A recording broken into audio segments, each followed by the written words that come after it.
মুক্তির মন্দির সোপানতলে কত প্রাণ হলো বলিদান, লেখা আছে অশ্রু জলে। কত বিপ্লবী বন্ধুর রক্তে রাঙা, বন্দিশালায় ওই শিকল ভাঙা। তারা কি ফিরিবে আর, তারা কি ফিরিবে এই সুপ্রভাতে, যত তরুণ অরুণ গেছে অস্তাচলে। সুপ্রিয় দর্শক, এই মুহূর্তে যে যেখানে বসে আমাদের অনুষ্ঠানটি দেখছেন, আপনাদের সবাইকে স্বাগত জানাচ্ছি। আপনারা জানেন যে গত 1 সেপ্টেম্বর থেকে এনটিভিতে শুরু হয়েছে সমসাময়িক ঘটনা প্রবাহ নিয়ে বিষয়ভিত্তিক আলোচনা অনুষ্ঠান সংলাপ প্রতিদিন। অনুষ্ঠানটি প্রতিদিন সন্ধ্যা 6:15 এনটিভিতে সরাসরি সম্প্রচারিত হচ্ছে। অনুষ্ঠানের আজকের পর্বে নির্ধারিত বিষয় বাংলাদেশের সাংস্কৃতিক সংগ্রাম। আপনারা নিশ্চয়ই জানেন যে বৈষম্য বিরোধী ছাত্র আন্দোলনের মধ্য দিয়ে নতুন যে বাংলাদেশের সূচনা হয়েছে, গতকাল তার 1 মাস পূর্ণ হলো। গণ অভ্যুত্থানের এই সময়ে যারা অকাতরে প্রাণ দিয়েছেন, সেই সব শহীদদের প্রতি আমাদের গভীর শ্রদ্ধা।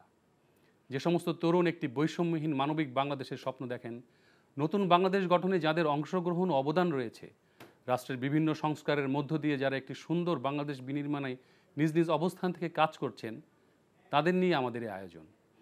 আজ স্টুডিওতে তেমনই একজনকে আমরা আমন্ত্রণ জানিয়েছি। আসুন কথা বলি পরিবেশনা বিষয়ক শিল্পী ও নির্মাতা ঋতু সাত্তারের সাথে। কেমন আছেন? ভালো, এখন তো ভালোই থাকার কথা। বৈষম্য বিরোধী ছাত্র আন্দোলনের সময়টা একজন সংস্কৃতিকর্মী হিসেবে আপনি সবসময় সক্রিয় ছিলেন। সেই সময় আপনার উপলব্ধিটা কেমন ছিল? আসলে যেটা হয়েছে যে শিল্পী হিসেবে আমাদের কাজ হচ্ছে অবজার্ভ করা, দেখা কি হচ্ছে আমাদের চারপাশে।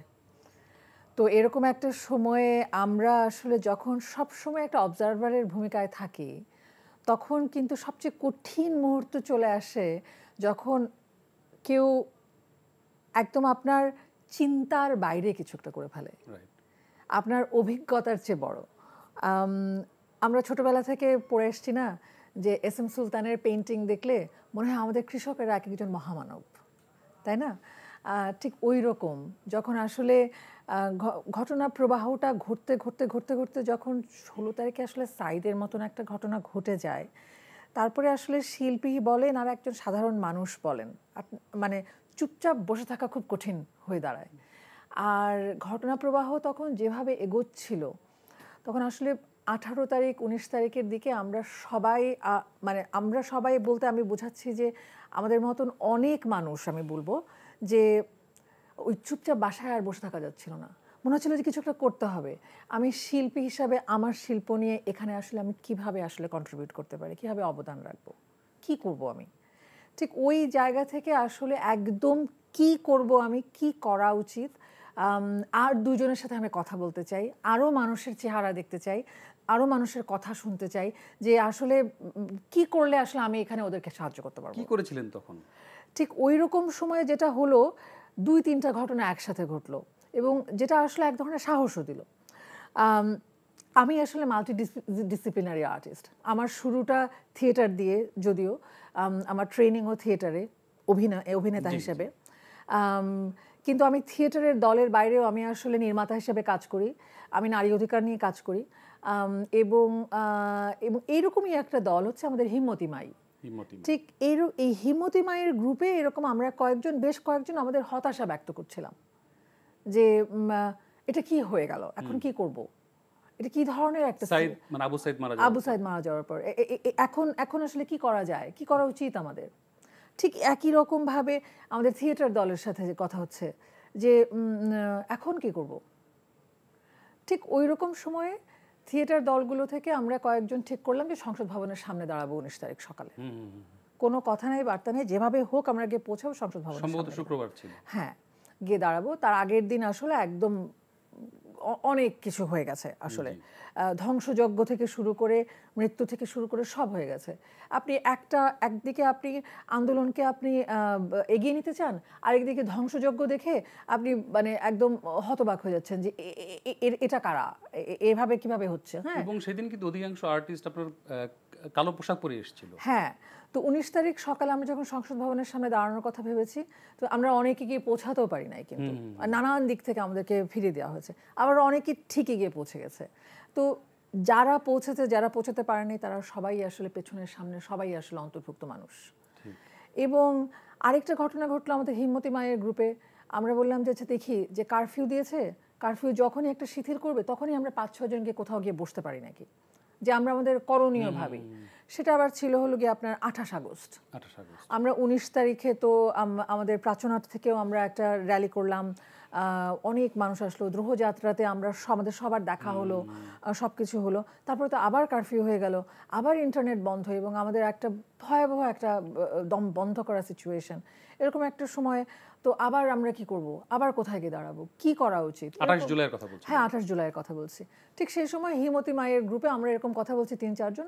এই ৩-৪ জনের মধ্য থেকেই উপদেষ্টা ফরিদা আক্তার, তখন তার উপদেষ্টা না, উনি আমাদের বললেন যে দেখেন আপনারা কেউ হতাশ হবেন না, যদি চান তাহলে কালকে আসেন আমরা সবাই ৩-৪ জন বসি। তো কোনো প্ল্যান নাই, এটা জাস্ট একটা হতাশা থেকে। তো ওই আসলেই সত্যি সত্যি কিন্তু ৩-৪ জনই আসতে পেরেছিল, বেশি কেউ না। ওইখানে আমরা যখন কথাবার্তা বলতে বলতে তখন অলরেডি ২৮ তারিখ, ২৮ আগস্ট এবং ২৮ জুলাই এমন একটা সিচুয়েশনে আমরা পৌঁছে গেছি। আমরা বুঝতে পারছি কিন্তু যে আমাদের এই গভর্নমেন্ট আমাদের ১৫ বছর ধরে আছেন এবং এই গভর্নমেন্ট যদি এখন যে অবস্থায় এসে দাঁড়িয়েছেন, এই গভর্নমেন্টকে আমরা যদি এখন বিদায়ও দিতে চাই, আমাদের সামনে যে ভবিষ্যৎটা আছে সেটাও খুব কঠিন, অত্যন্ত কঠিন একটা ভবিষ্যৎ, চ্যালেঞ্জিং। এবং আমরা আসলে কি করব? তো আমরা যখন সেদিন বসেছি, তারপরে আমাদের তখন একমাত্র করণীয় ছিল যে আমরা অন্তত এই মৃত্যু মেনে নিতে পারছি না। এবং গভর্নমেন্টের কাছ থেকে যখন কোনো রকম অনুশোচনা নাই, তখন এটা তো আর মানা যায় না। তো ২৮ আগস্ট তখন আমরা ঠিক করলাম তাহলে আমাদেরকে একটা প্রেস কনফারেন্স করে ফেলতে হবে। আমরা একটা প্রেস কনফারেন্স করব। বিশ্বাস করবেন না, যেদিন আমাদের প্রেস কনফারেন্স ছিল ৩০ আগস্ট, ২৮ তারিখ আমরা বসেছি, বারবার ভুল করছি, ৩০ জুলাই আমাদের প্রেস কনফারেন্স ছিল। ঠিক ওরকম সময়ই শুনলাম যে সেদিন আরেকটা প্রেস কনফারেন্স হচ্ছে, ৭৪ জন নাগরিক ওনারা সবাই মিলে প্রেস কনফারেন্স করছেন এবং আমরা সবাই আলাপ আলোচনা করে ঠিক করলাম যে ঠিক আছে, যত বেশি হবে তত ভালো, ৩০ তারিখ এটা হোক, আমরা ৩১ তারিখ করব। তারপরে ৩১ তারিখ আমরা রিপোর্টার্স ইউনিটে গেলাম, আমরা প্রেস কনফারেন্সটা করলাম এবং আমরা কিন্তু সবাই ভয় পাচ্ছিলাম যে দেখেন এই যে ভয়টা, যেভাবে আমরা আসলে বড় হয়েছি, বেড়ে উঠেছি ১৫ বছরে। আমি তো আসলে একটা আমার মধ্য ২৫ থেকে আমি একজন ৪০-এর কোঠায় চলে এসেছি, তাই না? পরিণত হওয়া যাকে বলে, তা একটা ভয়ের সংস্কৃতির মধ্যে পরিণত হয়েছি, তাই না? তো আমরা কিন্তু সবাই ভয় পাচ্ছিলাম ওখানে দাঁড়িয়ে, কারণ আমরা তো ৭১ দেখিনি, আমরা ৯০ও দেখিনি। আমাদের তো আসলে ওই অভ্যেসই নাই, ওই অভিজ্ঞতাই নেই কি হয়, কিভাবে আমরা আসলে প্রতিবাদটা করছি, এর পরের স্টেপটা কিভাবে সামাল দিব। ইভেন মানুষ যে একত্র হবে, মানে সেই যে যোগাযোগ মাধ্যমগুলো বন্ধ ছিল। হ্যাঁ, এমন একটা ঘটনা ঘটেছে, ছাড়া মানুষের যোগাযোগের আর কোনো উপায়ই ছিল না। এবং আপনার এই প্রেস কনফারেন্সের পরে আমরা ভাবলাম আমরা হাইকোর্টে যাব। হাইকোর্টে কিন্তু ওই ঘটনাটা সেদিন ঘটেছে, ওই যে মেয়েটা গাড়িটা এভাবে আটকে দিয়েছে, ওর ভাইকে নিয়ে যাচ্ছিল, হ্যাঁ এভাবে আটকে দিয়েছে, ওই ঘটনাটা কিন্তু সেদিন ঘটেছে। আমরা হাইকোর্টের দিকে যাচ্ছিলাম আমাদের প্রেস কনফারেন্সের পরে এবং পুলিশ আমাদেরকে প্রথমে বললেন আপনারা দাঁড়ান, কোনো অসুবিধা নেই। তারপর আমি একটু খোঁজ নেই ওখানে কি হচ্ছে। তারপরে উনি ফোন করলেন, ফোন করার সাথে সাথে ওনার পুরো চেহারা পাল্টে গেল এবং উনি এমনভাবে আমাদেরকে বললেন যে মানে আপনি যদি এক পা আগান আপনি, এবং সমস্ত পুলিশদেরকে সামনে এনে দাঁড় করিয়ে দিলেন। আমরা কিন্তু সব মিলিয়ে ১৫ জন মেয়ে বা মহিলা দাঁড়িয়ে আছি এবং সমস্ত পুলিশদেরকে লাইন ধরে দাঁড় করিয়ে দিলেন যে এক পা এগোলে এটা মানা হবে না। এরকম একটা অনমনীয় জায়গায় ওনারা চলে গেলেন। তো আমরা পিছিয়ে আসলাম এবং আমরা সবাই ওনাকে বলছিলাম যে আপনি কি এমন শুনলেন যে আপনি পুরো মানে মুদ্রার ওপিঠ হয়ে গেলেন, কি হলো? তো এটা একটা জিনিস হলো। তারপরে এর মধ্যে আমরা যেটা হলো যে আমাদের দৃশ্য মাধ্যম সমাজের সবাই মিলে আমরা ভাবলাম যে আমাদেরকে কিছু একটা করতে হবে। সেটা আবার আপনার ১৯ তারিখের পরে ২০-২১ তারিখের কথা। দৃশ্য মাধ্যম সমাজ থেকে তখন আমি আসলে অত ওইভাবে ওটার সাথে একদম প্রথম থেকে যে কোর গ্রুপের সাথে একদম ইনভলভ ছিলাম ঠিক এইভাবে না হলেও যেহেতু আমার অনেক পুরনো বন্ধুরা ওখানে কাজ করছিলেন, সো দূর থেকে যেটাকে বলে যে কোনো সাজেশন, পরামর্শ, অ্যাডভাইস সমস্ত কিছু। এবং একই ঘটনা ঘটলো, আমরা বললাম যে আমরা ফার্ম গেটে দাঁড়াবো, কিন্তু পুলিশ আমাদের দাঁড়াতে দেবে না। প্রচণ্ড বৃষ্টি হচ্ছে সেদিন সকালে, বৃষ্টির তোড় ভেঙে সবাই এসেছেন। এবং এটা একটা খুব আমি বলবো যে এটা একটা এগুলোকেই বলে সময় সন্ধিক্ষণ এবং সময়টাকে বুঝতে পারা। আপনি 15 বছর ধরে অনেক কিছুই করতে পারেন আর্টিস্ট হিসাবে, হ্যাঁ, কারণ 15 বছর যখন একটি সরকার থাকে এবং অনির্বাচিত সরকার থাকে, তখন আসলে যেটা হয় যে আপনি শিল্পী হিসাবে যখন একজন ইন্ডিভিজুয়াল মানুষ, তখন আপনি আসলে সবার আগে ভাবেন যে আমি যদি টিকে থাকি তাহলে তো আমি আমার কাজটা কন্টিনিউ করতে পারবো। আমি যদি আজকে আমার মুখটা বন্ধ হয়ে যায় বা আমি যদি আমার কাজ করার ক্ষমতাটা যদি লোপ পেয়ে যায়, তাহলে তো আমি কিছুই করতে পারলাম না। তো ওই রকম একটা জায়গা থেকে অনেক জায়গায় কিন্তু অনেক রকম, কি বলবো এটাকে, নমনীয় আচরণ, নমনীয় কথা, নতজানু আপনার কি বলবো শিল্পচর্চা সবই তৈরি হয় এরকম একটা সিচুয়েশনে। হ্যাঁ, এবং আপনি ঠিকই বলছিলেন যে বৈষম্য বিরোধী যে আন্দোলন, এর প্রভাব তো থিয়েটারও পড়েছে। হ্যাঁ, আমাদের যেই আপনাদের যে জায়গাটার, হ্যাঁ, নাট্যচর্চার, এবং দীর্ঘদিন যাবৎ এই জাতীয় নাট্যশালা বন্ধ আছে। মানে এটা আসলে কেন? মানে একটা তো আন্দোলনের প্রভাব ছিলই, তো সেই রেশটা তো কেটে গেছে, তাই না? তো তারপরেও আমরা দেখেছি একটা দীর্ঘ সময় ধরে নাট্যশালা বা সারা বাংলাদেশের শিল্পগুলো, একাডেমিগুলো মানে বন্ধ হয়ে আছে। এটাকে আপনি কি বলবেন? দেখেন, এটা তো খুব দুঃখজনক যে আমাদের শিল্পকলা একাডেমি বন্ধ হয়ে আছে। আমাদের শিল্পকলা একাডেমিগুলোতে এখন সত্যি কথা বলতে আর্মি আর গাড়ি পার্কিং হয়ে আছে, হ্যাঁ, এবং এটা আজকে থেকে না, একদম মানে 5 তারিখের পর থেকে। তো আমাদের আসলে এখন সবচেয়ে বড় চাওয়াটা কি, সেটা হচ্ছে আমরা চেয়েছি মত প্রকাশের স্বাধীনতা। মত প্রকাশের স্বাধীনতা মানে সবাই যেন মত প্রকাশ করতে পারে যার জায়গা থেকে। তো ওই রকম একটা জায়গা থেকে যদি কোথাও বিপরীতমুখী অবস্থান হয়, স্পেশালি যদি ধর্ম নিরপেক্ষতা এবং ধর্ম চর্চা কেন্দ্রিক বা ধর্মভিত্তি কেন্দ্রিক যে রাজনীতি আর শিল্প চর্চা, যদি এই দুটো যদি বিপরীতমুখী অবস্থান হয়, তাহলে এখানে অবশ্যই আমাদের আশু পদক্ষেপ নেওয়া উচিত। আমাদের শিল্পকলা একাডেমিগুলোর নিরাপত্তা দিয়ে আমাদের শিল্পকলা একাডেমিগুলোকে খুলে দেওয়া উচিত, যাতে আমাদের সংস্কৃতি চর্চা শুরু করতে পারি। কারণ বাংলাদেশে মতো দেশে সংস্কৃতি চর্চা ছাড়া কখনোই ভিন্ন মত দাঁড়াতে পারবে না। এক্স্যাক্টলি। তো এই যে শিল্পকলা একাডেমি খুলে দেওয়া প্রসঙ্গ এবং নাট্যচর্চার ভবিষ্যৎ রূপরেখা নির্ধারণে থিয়েটার কর্মীদের উন্মুক্ত মতবিনিময় যে অনুষ্ঠানটি, আয়োজনটি, সেটা আগামীকাল বেইলি রোডের মহিলা সমিতি মঞ্চে সন্ধ্যা 6টায়, আমি যদি ভুল না বলে থাকি। হ্যাঁ, তো এই আয়োজনটা করেছেন যে আমরা দেখতে পাচ্ছি যে বিক্ষুব্ধ থিয়েটার কর্মীগণ। বিক্ষুব্ধ কেন, বা এই বিক্ষুব্ধ থিয়েটার কর্মীগণের যেই প্ল্যাটফর্ম, এটার সাথে কারা কারা আছেন, বা আপনাদের আগামীকালকের এটা কি হবে, স্টেটমেন্টগুলো বা মানে আয়োজনটা কেমন হচ্ছে? দেখেন, বিক্ষুব্ধ থিয়েটার কর্মীগণ কিন্তু সেই 19 তারিখ 18 তারিখে তৈরি হয়েছে আন্দোলনের প্রেক্ষিতে। সেই একটা অসহায় সময়ে যে আমি কি করব, আমি কোথায় যাব, আমার বন্ধু কারা, ওই রকম সময়ে আসলে আমরা যে কয়জন আসলে আসতে পেরেছি সেই কয়জন, সেখানে তারুয়া আছে, প্রাচ্যনাট আছে, অপেরা থিয়েটার আছে, সেখানে যারা ব্যক্তি পর্যায়ে থিয়েটার চর্চা করেন তারা আছেন। তো এইরকম একটা জায়গা থেকে বিক্ষুব্ধ থিয়েটার কর্মীগণ আসলে ফর্ম করে। এবং দেখেন, আমাদের এখন অন্তর্বর্তীকালীন সরকার যখন ফর্ম করেছে, তারপরে কিন্তু আমাদের সময়টা খুব বিক্ষুব্ধ। এটা কিন্তু অস্বীকার করারও কিছু নাই, এবং বরঞ্চ স্বীকার করে নিয়ে আমাদের সবাইকে নিজেদের জায়গা থেকে যেভাবে সম্ভব সংস্কারের পথে এগোতে হবে। কালকে কি হচ্ছে, মানে এটাই আমাদের মূল উদ্দেশ্য। যখন আমরা সবাই এক হয়েছিলাম, তখন তো আমরা আসলে দেশের সংস্কারের জন্য এক হয়েছি। তো দেশের সংস্কারে তো থিয়েটারের সংস্কার অবশ্যই একটা অবশ্যম্ভাবী একটা জায়গা।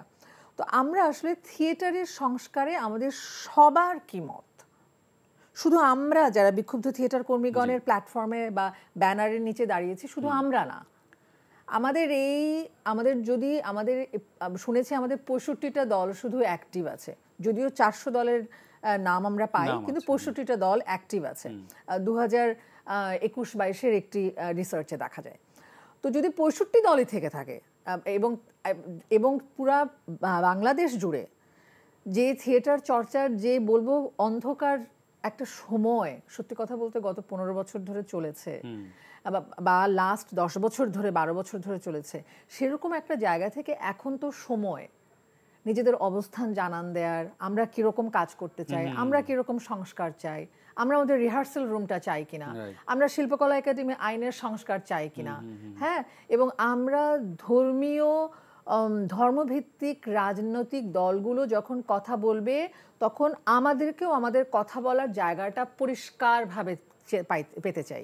মানে এবং আমরা দেখেছি, আমি আপনার সাথে মানে একটু যোগ করতে চাই যে আমরা দীর্ঘ প্রায় অনেকটা সময় ধরে দেখেছি একই ব্যক্তি দীর্ঘ 7 বছর ধরে ক্ষমতায় থেকেছেন শিল্পকলার ডিজি হিসেবে, এবং এটা নিয়ে নানান সময় নানান প্রতিবাদ হয়েছে, অনেক কিছু হয়েছে, নাট্যকর্মীরা বিক্ষুব্ধ ছিল, কিন্তু কোনো কিছুতেই যেন কাজ হচ্ছিল না, উনি কিছুই শুনছিলেন না এবং উনি সেই চেয়ারটি আঁকড়ে ধরে বসেছিলেন। এটাও কি মানে আমাদের জন্য একটা মানে কীরকম একটা বিব্রতকর ব্যাপার না আমার থিয়েটার শিল্পীদের জন্যে?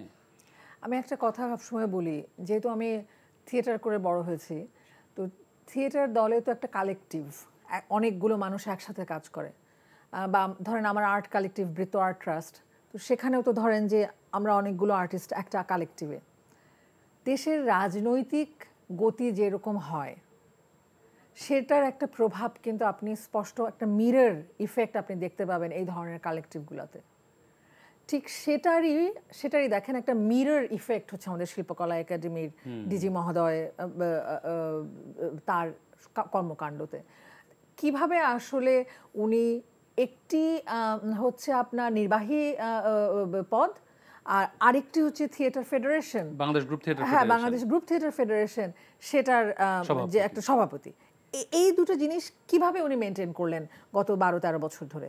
এবং আরো অবাক কাণ্ড যে এই যে এতগুলো দল, আপনি বলছিলেন যে কিছুক্ষণ আগে যে প্রায় 400-র মতো দল আছে বাংলাদেশ গ্রুপ থিয়েটার আন্ডারে সারা বাংলাদেশে কাজ করছে যারা, তাহলে আমরা যখন পথে বা আন্দোলনের সময় কিন্তু ওই অর্থে তেমন কোনো নেতা বা এতদিন ধরে আমরা যাদেরকে নেতা জানি বা আমাদের মানে সিনিয়র যারা থিয়েটারে আছেন বা নাট্যকর্মীও আছেন, আমরা সেই অর্থে কিন্তু জমায়েত হতে দেখিনি।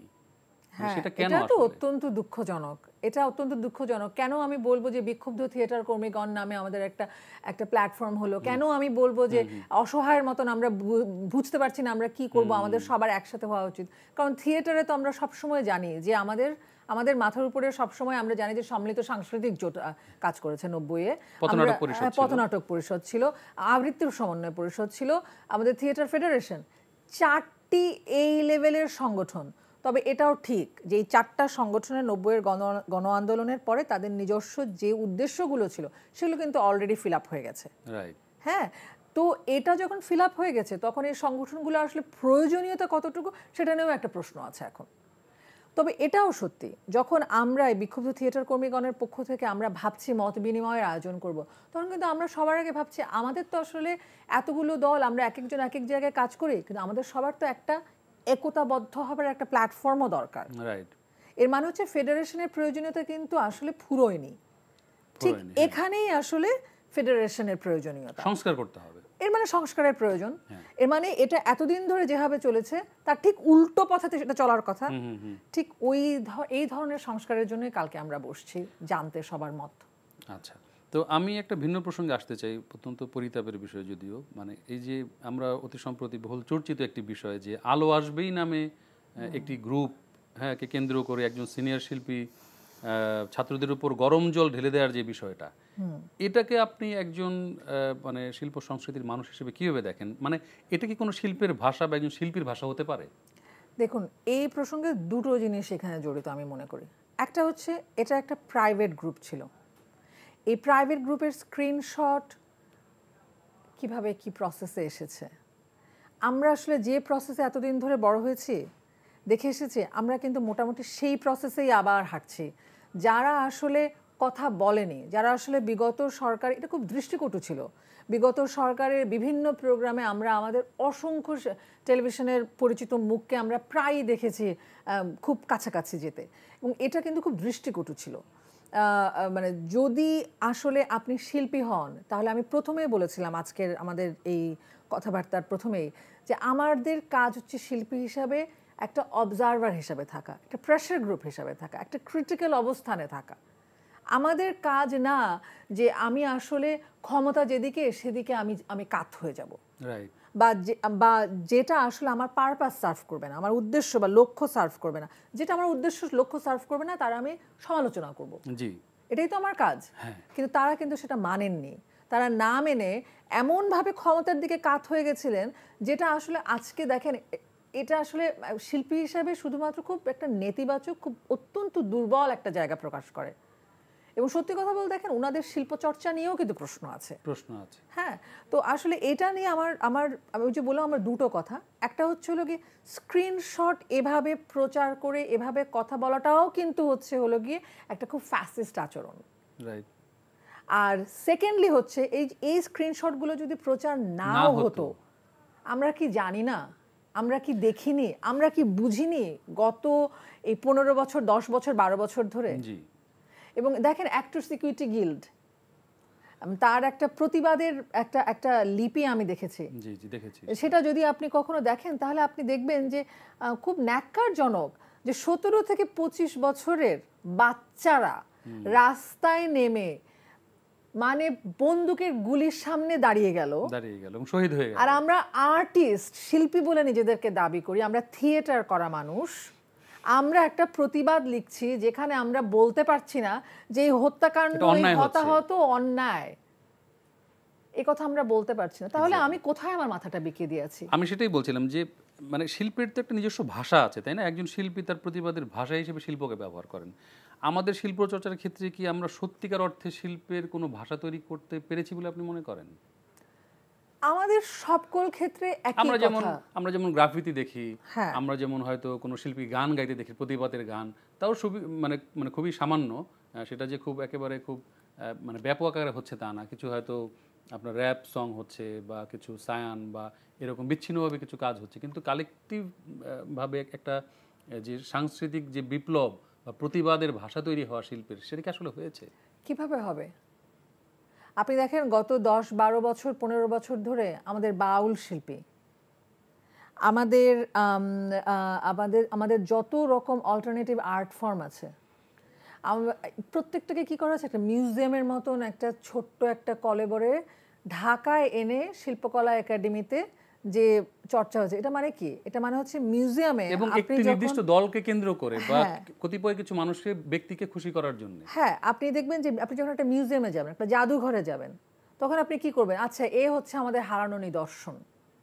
তা আমাদের শিল্পকলা একাডেমিতে যে চর্চাগুলো হয়েছে গত 10-12 বছর ধরে, যে আমাদের যেখানে আসল জায়গা, যেখানে জারি গান হবার কথা, যেখানে পালা গান হবার কথা, যেখানে কবি গান হবার কথা, যেখানে যাত্রা হবার কথা, সেগুলো কিছু ওখানে হচ্ছে না, কিন্তু সেগুলোর একটা অংশ বিশেষ তুলে এনে শিল্পকলা একাডেমিতে প্রদর্শনী হচ্ছে শহরের মানুষের জন্য, অনেকটা মিউজিয়ামে হারানো নিদর্শন দেখানোর মতো।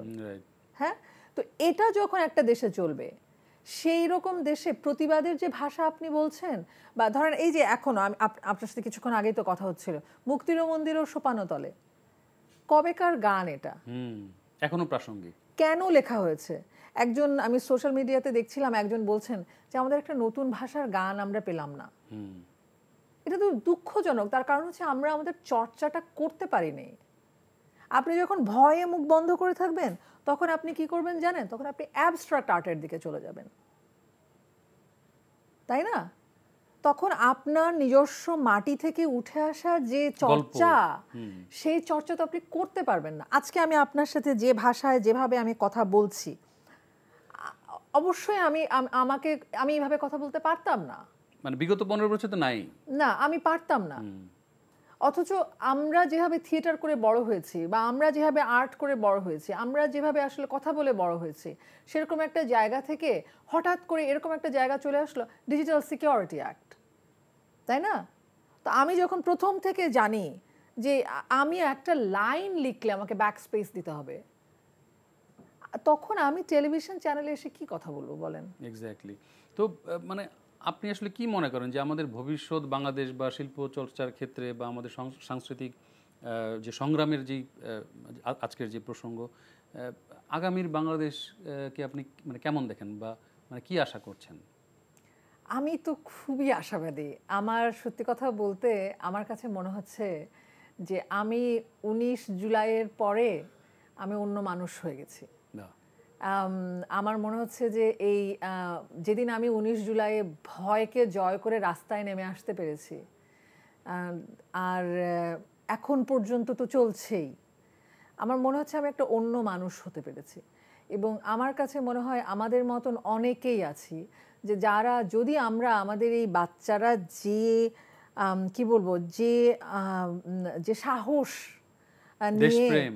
যে সাহস নিয়ে ওরা এভাবে দাঁড়াতে পেরেছে, এবং ওই সাহসটা যদি আসলে আমরা ধারণ করতে পারি, তাহলে আমরা হয়তো ১০০তে ১০০ না পারলাম, যদি ১০০তে ৫০ও পারি, ৪৮ও পারি, তাহলে তো আমাদের জীবনে মনে করব যে একটা বিশাল বড় ঘটনা ঘটেছে। আমরা প্যান্ডেমিক দেখেছি, আমরা আমাদের মতন দেশে একটা মাস রেভলিউশন দেখে ফেললাম। হ্যাঁ, আমাদের দেশে একটা অন্তর্বর্তীকালীন সরকার হয়েছে, যে অন্তর্বর্তীকালীন সরকারে বেশিরভাগ মানুষ আছে, দেখেন আপনি কত সমালোচনা করবেন, কিন্তু তারপরেও আপনাকে বলতে হবে যে এই মানুষগুলোকে আসলে কতভাবে অপমানিত হতে হয়েছে। আপনি অবশ্যই, এবং এরকম একটা সময় আমরা আসতে পারলাম, যদি এটা জানি না কতদিন আমরা পারবো এরকম, এবং আমাদের নিজেদের ভবিষ্যৎ কি আমরা এখনই বলতে পারবো না, কিন্তু আশাবাদী তো আমাদের থাকতেই হবে। এবং এরকম একটা সময় এসে শুধু এইটুকুই বলা যায়, সেটা হচ্ছে হলো কি যে আমাদের কাজ হচ্ছে, আমরা আর আসলে কোনো ফ্যাসিজম চাই না। আমরা চাই আসলে সকল ধর্ম, বর্ণ, মত, পাহাড়ি এবং সমতল, সকল মানুষ যেন তার নিজের কথা নিজের জায়গায় দাঁড়িয়ে নিজের মতন করে বলে, এবং সেখান থেকে যার মনে হবে যে আমি এই দিকে যেতে চাই, আমি যাব। যার মনে হবে আমি না, আমার নফস পরিষ্কার, আমি এদিকে যাব, আমি এদিকেই যাব। হ্যাঁ, এই বয়ানগুলো হাজির করা, কারণ বয়ানগুলো যদি আপনার হাজির না থাকে, তাহলে আপনি কি করবেন? আপনার ওই হ্যারি পটারের মতন অবস্থা হবে, আপনি বিশুদ্ধ রক্তের দিকে ছুটতে থাকবেন, বিশুদ্ধ বাঙালিত্ব। রাইট। অত্যন্ত ধন্যবাদ আজকে আমাদের সাথে এত সুন্দর আলোচনায় অংশগ্রহণ করার জন্য। শুধু দর্শক, আজ এ পর্যন্তই। আসছে সপ্তাহে একই বিষয়ের উপর আলোচনা করবেন অন্য কোনো অতিথি। সে পর্যন্ত সবাই সুস্থ সুন্দর থাকুন, এনটিভির সাথেই থাকুন। ধন্যবাদ সবাইকে।